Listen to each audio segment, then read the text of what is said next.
ঢাকা 16 আসন থেকে নির্বাচিত জনাব মোহাম্মদ আব্দুল বাতেন, আপনার সময় 5 মিনিট। ধন্যবাদ আপনাকে। ধন্যবাদ মাননীয় স্পিকার।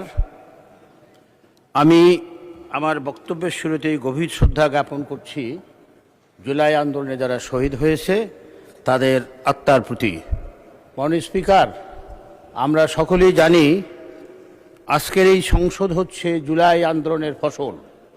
যদি জুলাই আন্দোলন সফল না হতো তাহলে আমরা হয়তো এইভাবে এই সময়ে এই সংসদে বসতে পারতাম না।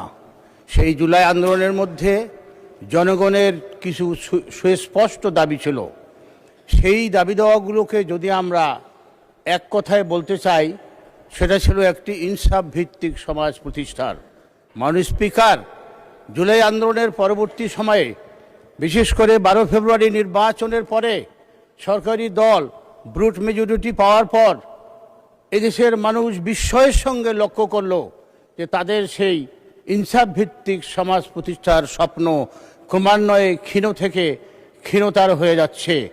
বিশেষ করে একটি ইনসাফ ভিত্তিক সমাজ প্রতিষ্ঠা আমাদের সম্মানিত সংসদ সদস্য শহীদউদ্দিন চৌধুরী এনি এই 2 দিন আগে সংসদে দাঁড়িয়ে ছাত্র রাজনীতি নিয়ে আলোচনার প্রস্তাব দিয়েছিলেন। ঠিক তার একদিন পরেই ঢাকা বিশ্ববিদ্যালয়ের নির্বাচিত সদস্যদের উপরে হামলা হলো। মাননীয় স্পিকার, আমরা এটাকে কিভাবে ব্যাখ্যা করব?